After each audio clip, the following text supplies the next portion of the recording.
ஓம் நமச்சிவாய போற்றி. வணக்கம். இந்த பதிவில் கடகராசியை பற்றி பேச வந்துள்ளேன். கடகராசியில பிறந்தவங்க தாய்ப்பாசம் அதிகம் உள்ளவர்களாக இருப்பாங்க. ஏனென்றால் அதனுடைய உருவம் நண்டு. அந்த நண்டு எப்படி தன்னோட குட்டிகளை என்னோடுமே தன்னோடு வச்சிருக்குமோ அதே போலதான் இவங்களும் தாய்ப்பாசம் அதிகம் உள்ளவர்களாக இருப்பாங்க. இவங்க சிறந்த ஆன்மீக நெறிகளாக கொண்டிருப்பாங்க. பக்தி மார்க்கத்தில் ஈடுபடுபவர்களாக இருப்பாங்க. அடுத்தவர்களுக்கு தான தர்மங்கள் செய்வதில் இவருக்கு அடிச்சுக்க ஆளே கிடையாதுங்க. இவங்க சிவந்த மேனியுடன் சிறந்த அங்க லட்சணத்துடன் இருப்பாங்க. கல்வியில திறமையும் தெய்வீக வழிபாடுகளையும் ஆச்சார அனுஷ்டானங்களையும் அறிஞ்சிருப்பாங்க. இவங்க பேச்சில சாமர்த்தியமும் பண விஷயத்துல சுயநல புலிகளாகவும் கெட்டிக்கார குணத்துடன் தன்னைத்தானே புகழ்ந்து பேசி கொண்டுகிட்டே இருப்பாங்க இந்த கடகராசிக்காரங்க. இவங்க தங்களோட குழந்தைங்களை ஒருவித அன்பையும் மற்றவ குழந்தைங்க மீது அதிக அன்பையும் காட்டிட்டு இருப்பாங்க. இவங்க சொந்தக்காரங்கள் நண்பர்கள் இவர்களிடம் பிரியம் அந்த அளவுக்கு இருக்காதுங்க. ஆனா பிரியம் இருக்கிறது போல அந்த சுபாவம் அவங்க கிட்ட இருக்குங்க. இந்த கடகராசி பெண்கள் மீது தனது ஆசான் மீதுமோ மிகுந்த மரியாதை கொண்டவர்களாக இருப்பாங்க. அரசியல் தொடர்பு இவங்களுக்கு இருக்குங்க. இந்த ராசியினோட சின்னம் நண்டுங்க. உலகில் உள்ள எல்லா ஜீவராசிகளுக்கும் முன்னோ அல்லது பின்னோ செல்லக்கூடியவர்களாக இருப்பாங்க. இந்த நண்டு ஒன்று தன் பக்கவாட்டிலே செல்லக்கூடியது. இந்த குணம் இவங்க கிட்ட இருக்குங்க. அதாவது சந்தர்ப்ப சூழ்நிலைக்கு ஏற்ப காய்களை நகர்த்தக்கூடியவர்களா இருப்பாங்க. இதை கேட்டா ராஜதந்திரம் அப்படின்னு சொல்லுவாங்க. சிறந்த நிர்வாக திறமை மிக்கவர்களாக இருப்பாங்க. கடகராசிக்காரர்களுக்கு தன் ஜீவனத்திற்காக பிற தேடி போக மாட்டாங்க. வருமான வாய்ப்புகளை இவங்களை தேடிதாங்க வரும். கடகராசி பெண்களால பிரச்சனைகள் ஏற்படும். இவங்களுக்கு வாகன யோகம் உண்டு. இந்த ராசிக்காரர்களுக்கு திருமண வாழ்க்கை அவளுக்கு சிறப்பு தராதுங்க. இந்த கடகராசிக்காரர்களுக்கு ஆன்மீக ஈடுபாடும் தியாக மனப்பான்மையும் மேலோங்கி நிற்கும். நல்ல அனுபவ அறிவு இருக்கும். அனைத்து துறைகள் பற்றிய அறிவும் இருக்கும். பல அரசியல்வாதிகள் இந்த ராசியை சேர்ந்தவங்களா தான் இருப்பாங்க. அறிவுக்கு ரொம்ப முக்கியத்துவம் தருவாங்க. இந்த கடகராசிக்காரங்க மூட நம்பிக்கையை கண்மூடித்தனமா செயல்பாடுகளோ இவங்களிடம் இருக்காதுங்க. இவங்களுடைய மறைமுக எதிர்ப்பு என்னைக்குமே இருந்து கொண்டே தான் இருக்கும். இந்த கடகராசிக்காரர்களுக்கு பொதுவாக தந்தை மகன் உறவு அந்த அளவுக்கு சிறப்பா இருக்காது. பொருளாதார முன்னேற்றத்துல ஒரு போராட்ட நிலை இருந்து கொண்டே தான் இருக்கும். இந்த ராசிக்காரங்களுக்கு நீர் ராசிக்காரங்க. அதனாலதான் சூழ்நிலைக்கு ஏத்த மாதிரி தன்னை மாத்திக்கிட்டே இருப்பாங்க. தனக்குன்னு ஒரு தனிப்பட்ட விருப்பம் அவங்களுக்கு இருக்காதுங்க. நீரினால ஆதாயம் பெறுவாங்க. நீர் சம்பந்தப்பட்ட தொழில் செஞ்சுக்கிட்டு வந்தானா அவங்களுக்கு வெற்றி பெறுங்க. இவங்க உடல் பருமன் அதிகமாக இருப்பாங்க. உடல் எப்போதுமே இவங்களுக்கு குளிர்ச்சியாதாங்க இருக்கும். அதே மாதிரி சிறுநீரகம் ரத்தம் கண்கள் தொடர்பான பிரச்சனைகள் வருங்க. இவங்க திரவ உணவுகளை குளிர்ச்சியான உணவுகளை தான் விரும்புவாங்க. ஜில்லுன்னு தான் சாப்பிடணும்னு நினைப்பாங்க. அதாவது ஜூஸு தயிர் பால் இந்த மாதிரி நீர் ஐட்டம் தான் சாப்பிடுவாங்க. இவங்க அன்பு ஆசை புகழ் இதுக்கெல்லாம் மயங்குவரா இருப்பாங்க. இந்த ராசிக்காரங்க விவசாயம் உணவு சம்பந்தப்பட்ட துறைகள் இருக்கும். அதாவது ஹோட்டல் பேக்கரி சமையல் உணவு உற்பத்தி இதிலெல்லாம் தொடர்பு உள்ளவர்களாக இருப்பாங்க. சில பேர் போதைக்கு போதைப் பொருளுக்கு அடிமையாகிறதுக்கு வாய்ப்பு இருக்குதுங்க. இந்த ராசியில பிறந்தவங்க எப்படி இருப்பாங்க அப்படின்னா, போனால் போகட்டும் போடா இந்த பூமி நிலையாய் வாழ்ந்தவர் யாருடா அப்படிங்கிற இந்த பாட்டுக்கு ஏற்ற மாதிரி அனுபவத்து மூலம் தான் ஏற்றுக்கொள்வாங்க. சமநிலை தவற மாட்டாங்க. இவங்க அன்பு கருணை கொண்டவர்களாக இருப்பாங்க. இந்த ராசிக்காரங்க தாமரை இலையை தண்ணீரை போல வாழுவாங்க. புண்ணியங்களை சொத்தா மதிக்கிறவங்க. அவங்களோட தன்மானத்தை உயிரென நினைச்சு வாழுவாங்க. இவங்க தியாகம் பண்றதுல பெரிய வள்ளல்னு கூட சொல்லலாம். இவங்க கிட்ட தியானம் யோகா இதுல எல்லாம் ஈடுபாடு அதிகமாக இருக்குங்க. பாவ புண்ணியங்களுக்கு கட்டுப்பட்டவர்களாக இருப்பாங்க. இந்த ராசிக்காரங்க கிட்ட ஆன்மீக நாட்டம் குருமார்களினோட தொடர்பு சாஸ்திர ஞானம் வேத பிராணம் இதிகாசம் இதுல எல்லாம் ஆர்வமா இருப்பாங்க. பாரம்பரிய கலாச்சாரம் பண்பாட்டு முதலியவற்றெல்லாம் முக்கியத்துவம் கொடுக்கிறவங்களா இருப்பாங்க. சமூக கட்டுப்பாட்டுகளை மதிச்சு நடப்பாங்க.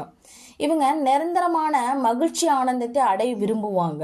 ரகசியம் இல்லாத வாழ்வே தான் வாழணும்னு நினைப்பாங்க. இவங்க முக்தி மோட்சம் இந்த சார்ந்த கொள்கையில நம்பிக்கை அதிகமாக இருக்குங்க. வாழ்வியல் தத்துவங்களை மற்றவங்கிட்ட சொல்லுவாங்க. இந்த ராசிக்காரங்க பொதுவாக அம்மா மேலே ரொம்ப பாசமாக இருப்பாங்க. அம்மாவோட அன்புக்கு வந்து ரொம்ப ஏங்குவாங்க. இதோட உறுப்பு வந்து மார்பு பகுதியை தாங்க குறிக்கும். இந்த ராசிக்காரர்களோட தாய் தந்தை பிரிஞ்சு தாங்க வாழுவாங்க. இளைய சகோதரம் மூலம் விரைய ஏற்படும். இவங்க வெளிநாடு போறது கூட வாய்ப்பு இருக்குதுங்க. கடகராசியில வந்து சரம் நீர் இரண்டுமே இருக்கும். அதாவது ஆத்துல போற தண்ணி மாதிரி இருக்கும். தண்ணினாவே என்ன, ஈர்க்கக்கூடிய குணம் தானே இருக்கும். அதனால வந்து இவங்களுக்கு ஈர்க்கக்கூடிய குணம் வந்து அதிகமாக இருக்குங்க. அதனாலதான் இந்த ராசிக்காரங்க ஒரு விஷயத்தை சீக்கிரமா புரிஞ்சுக்குவாங்க. அதே மாதிரி அந்த விஷயத்தை புரிஞ்சு வேகமாகவும் செயல்படுத்துவாங்க. ஆத்தி நீரை வந்து தேக்கி வைக்க இருந்தா அது எப்படி கடல்ல போய் கலந்து விடுமோ, அதே போலதான் இவங்களும் நிதானத்தை இழந்துட்டாங்க அப்படிங்கிறாங்கன்னா புரிஞ்சு கொள்ற தன்மை வந்து சில நேரங்களில் எல்லாமே போயிருங்க. இவங்களுக்கு ஞானம் அறிவு புலமை மிகுந்தவர்களாக இருப்பாங்க. புரோகிதம் செய்வர்களாக இருப்பாங்க. இவங்களுக்கு வந்து சாத்விக குணம் கொண்டவர்களா அப்படின்னு கூட சொல்லலாங்க. இவங்க வந்து மோட்சத்தை நோக்கி போவாங்க. வீட்டுக்கு எதுக்குமே உதவ மாட்டாங்க. பொதுப்பணி, பொது வாழ்க்கை, இறைப்பணி, ஆன்மீக ஆய்வுகள் இதெல்லாம் வந்து மேற்கொள்ளுவாங்க. காலசக்கரத்திற்கு கடகம் ராசி வந்து மார்பை குறிக்கிறதுனால இந்த ராசிக்காரர்களுக்கு மார்பில வந்து பிரச்சனை ஏற்படுங்க. பாசங்கிறது என்னன்னா இவங்க கிட்ட தான் கற்றுக்கணுங்க. அந்த அளவுக்கு இவங்க பாசமாகவும் அன்பாகவும் இருப்பாங்க. இவங்க எதுவுமே ருசியாக சமைத்து சாப்பிடணும் அப்படின்னு நினைப்பாங்க. உணவு பிரியர்கள் அப்படின்னு கூட சொல்லலாம். இந்த நண்டு எப்படி தன்னுடைய விடாமுயற்சியின் விளைவாக முன்னேறுகிறதோ அதே மாதிரிதான் இவங்களும் வாழ்வில் படிப்படியாக இந்த கடகராசிகள் பல துயரங்களையும் துன்பங்கள் வந்தால் கூட அதை தாண்டி முன்னேறணும் அப்படின்னு நினைக்கிறவங்க தான் இந்த கடகராசிக்காரங்க.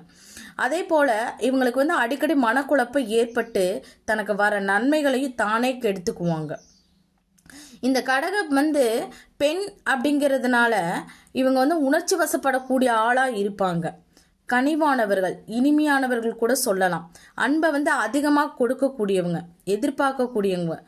எல்லா நேரங்களிலும் தங்களை மற்றவங்களை வந்து பாதுகாத்து அரவணைத்து செல்ல வேண்டும் அப்படின்னு அவங்க வந்து நினைப்பாங்க. இந்த கடகராசி சரத்தன்மை அப்படிங்கிறதுனால மேன்மையான எண்ணங்கள் உடையவர்கள்.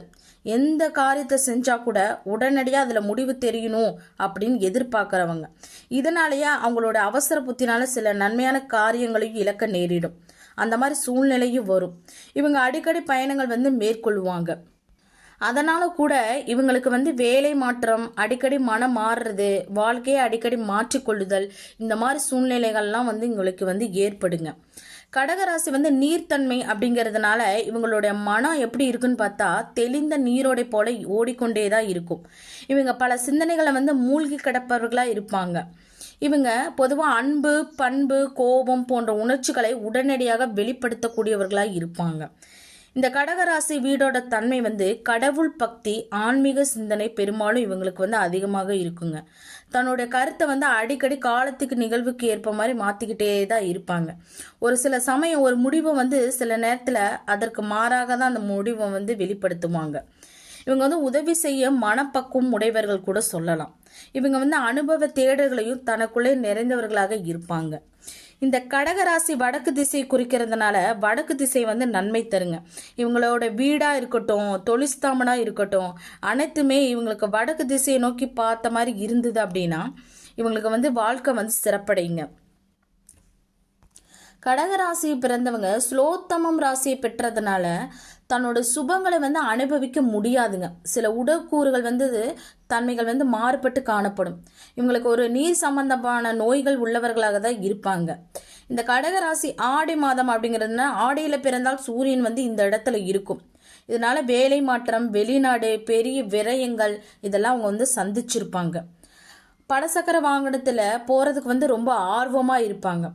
ஒரு ஆராய்ச்சியாளர் கூட சொல்லலாம். இவங்க பறவைகள், விலங்குகள் இது மாதிரி போன்ற விஷயங்களை வந்து ஆர்வம் உள்ளவர்களாக இருப்பாங்க. இவங்களுக்கு வந்து இருதயம் அல்லது நுரையீரல் சம்பந்தமான உடல் உபாதைகள் ஏற்படுறதுக்கு வாய்ப்பு வந்து அதிகமாக இருக்குதுங்க. இந்த கடகராசியில பிறந்தவங்க கடகராசிங்கிறது நீர் ராசிங்க. அப்போ நீங்க எந்த ஒரு கோயிலுக்கு போனாலும் நம்ம அங்க அபிஷேகம் நடைபெற டைமுக்கு போறது ரொம்ப ரொம்ப சிறப்புங்க. ஸோ அபிஷேகத்துக்கு உண்டான பொருட்களை வாங்கி கொடுத்து அபிஷேகம் பண்ணலாம், அல்லது முழு அபிஷேகத்தை உங்களோட பொறுப்பில் செய்ய வைக்கலாம். இப்படி அபிஷேகம் அடிக்கடி செய்து வருவதும், அந்த கோயிலில் இருக்கிற குளம் அல்லது ஆறு அல்லது திருச்செந்தூர் போன கடலை இப்படி அந்த நீர்நிலைகளில் குளிக்கிறதும் ஒரு விதமான பரிகாரம் தாங்க. இறைவனுக்கு அபிஷேகத்துக்கு பொருள் வாங்கி கொடுக்கறதும் அபிஷேகம் செய்யறதும் ஒரு விதமான பரிகாரம் தான். ஸோ இது மாதிரி தொடர்ந்து செஞ்சுக்கிட்டு வந்தீங்க அப்படின்னா உங்களோட பிரார்த்தனைகள் அனைத்தும் 100% வெற்றி பெறுங்க. நன்றி, வணக்கம். ஓம் நமச்சிவாய போற்றி.